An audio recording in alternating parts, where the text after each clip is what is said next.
So recently at Lidl, I noticed they were selling Parkside Rain Repellent for glass, and it lists visors as well in plastics.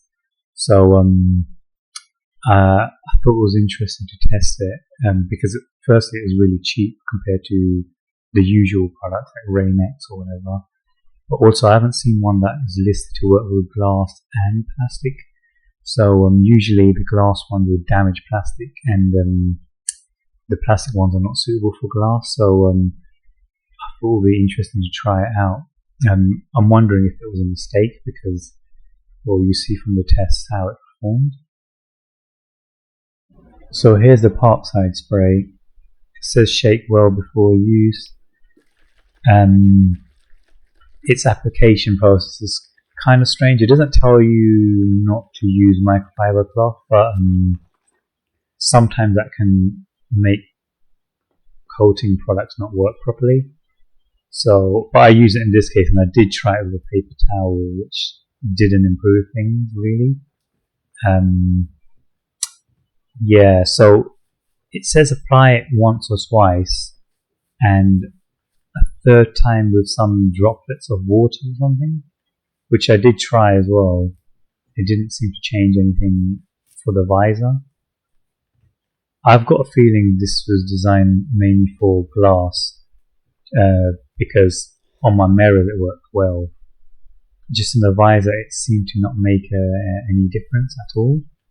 And yeah, I'm kind of paranoid that it might damage the visor if anything. Perhaps it was a mistake on Parkside's part, I'm not sure. But the spray smells a lot like alcohol, so they might be using it as some sort of base or something, which I don't know if it's bad for the visor, but I don't think it is for polycarbonate. But yeah, there's definitely a strong smell of alcohol when using this spray.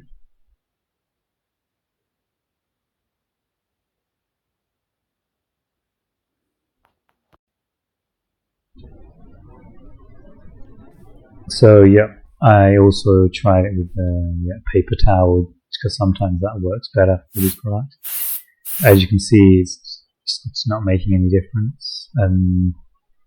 It literally acts the same way as the control side, which is the right.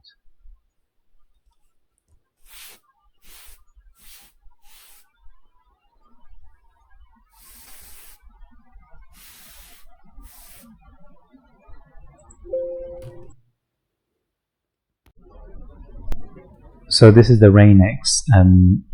I would say this is probably the best value for money spray of all of them, as you get quite a lot and you can apply, and you have a lot of applications basically. It's quite easy to apply as well. So I sprayed it directly on the visor here, but you should spray it on the cloth. It's a lot better that way, less messy. But I was just doing this to get the most extreme sort of performance. Also, I wasn't thinking about it.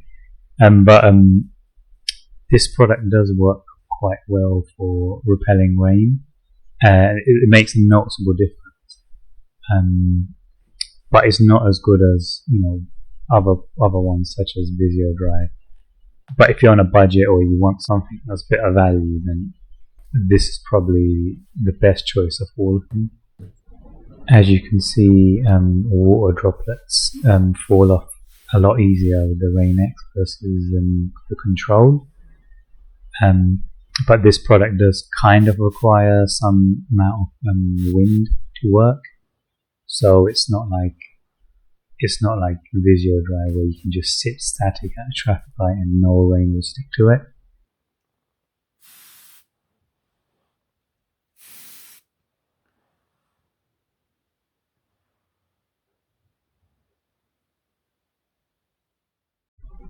So this product's quite interesting. I don't think you can buy it anymore in this form with the spray bottle. Instead you buy it in sachets, which probably have the same sort of waxy formula inside. So it has like a waxy consistency. So I spray it directly on the visor here, but it's probably better to spray it on cloth first, that they supply you with. In this kit I think it's a cotton based cloth. As a lot of these spray anti-fog coatings and rain repellents, sometimes it's sensitive to the type of cloth you use to leave a film behind, and microfibers can actually take it off and make them less effective. But yeah, so I'm using the cotton cloth supplied with the kit, and it actually generally works quite well, this product. Probably on par with the Rain-X, maybe slightly better, but it's a bit more, it requires a bit more buffing, and can be messy, as you can see, leaving some sort of like powdery residue.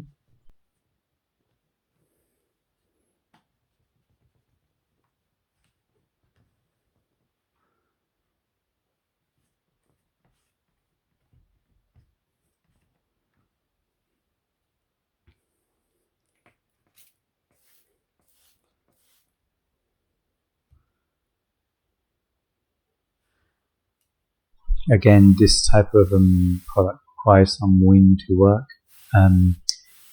The Rain-X and this Raincoat Pro will work really well on naked bikes, especially. So on faired bikes it's a bit problematic, but it's better than nothing. So the last product is Visio Dry, which is a newish product, and this is the aerosol version, but it comes in a spray pump version as well, but that one's a bit harder to apply. This is quite an expensive product, but it's definitely the best of the bunch. It doesn't require any wind. You can be sitting static at a traffic light and rain will just not stick to it. But it is very easy to remove off your visor if you accidentally touch it. So that's the downside, as well as the price. It does have quite a strong smell when you apply it. You can see the film slowly appearing here as the chemicals, the propellant flashes off.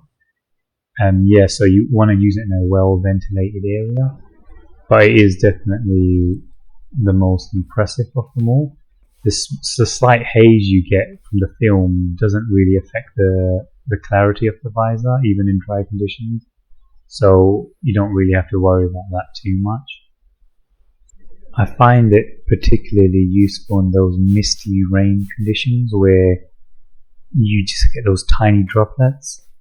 It really helps in those sort of conditions the most, as it just literally doesn't stick to the visor, so you can still see well and you don't have to constantly wipe the visor.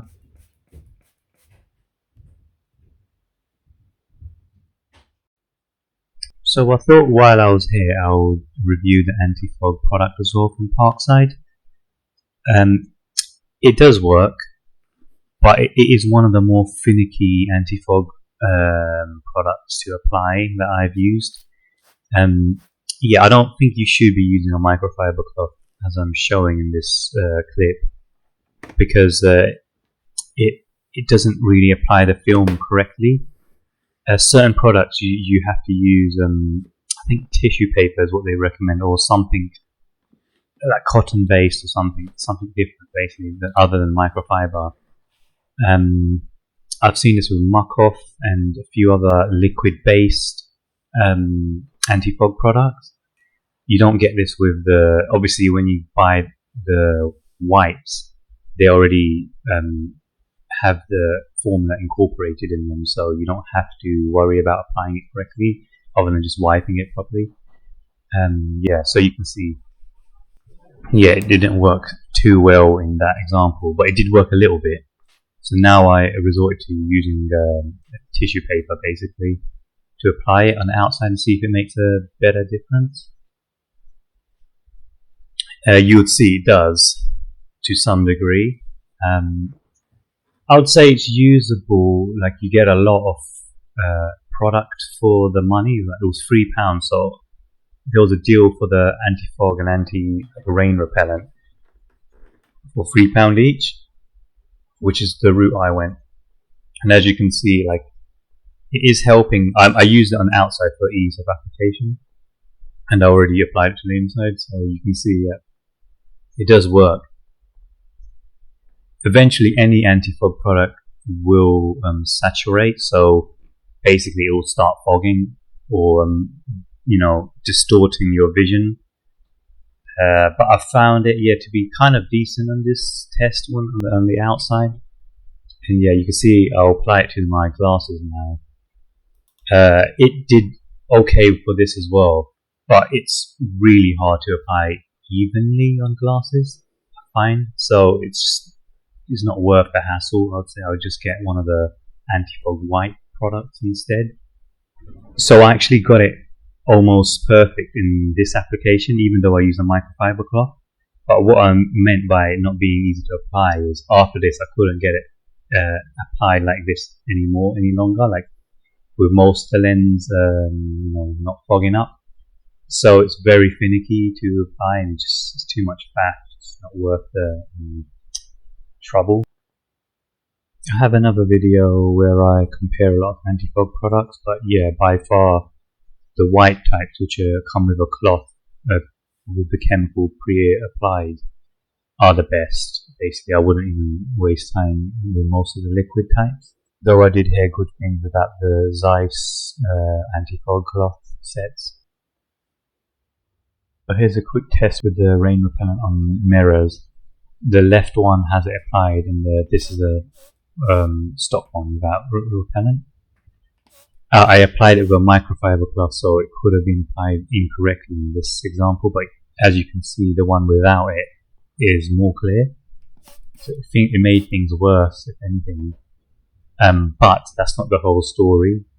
So I reapplied it with a paper towel, and I applied it about three times to the mirror, and after that it started to work really well all of a sudden. I did try this with the visor as well, but it didn't make any difference in the visor. But I'm starting to think this is more for glass product. Maybe they added visors in the instructions. So as you can see, this is how it's supposed to work after you apply it a couple of times. And it is quite effective. As you can see, there's no droplets really. I think this is for glass mainly. So that was my results from using the Parkside products on helmet visors. Let me know if you got different results and what you did, or if you have any other recommendations. If you like these sort of cross comparison videos, please consider subscribing, because that will motivate me to make more different comparisons for different things. Otherwise, thanks for watching. So this weekend I visited Motorcycle Live at NEC Birmingham. Due to unfortunate timing, I had to ride through the storm Claudia, I think that's what it's called. Basically a big rainstorm and with a little bit of wind. I knew it was going to rain all day, so this is the perfect sort of scenario to use the expensive Visio Dry. You can't really apply it to a wet visor, you're not supposed to, at least on instructions. So I knew it was going to rain all day, and I applied it at home while it was all drying and everything. And in this sort of scenario it's perfect, whereas in general usage I'll just use the Rain X or whatever, because they're a lot cheaper and you can just apply them all the time. If you apply the Visio Dry, it's quite easy to rub off by mistake, and you end up using it all the time, and obviously a bottle is not very cheap. So for this sort of scenario where you know it's going to rain all day, it's perfect. It was roughly a 4-hour ride, and the visor was clear the whole time.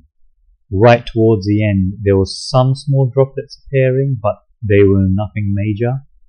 It's quite surreal. I don't know how to explain it, but you can see rain is everywhere on your bike's windscreen, mirrors, and whatever, all the road and everything.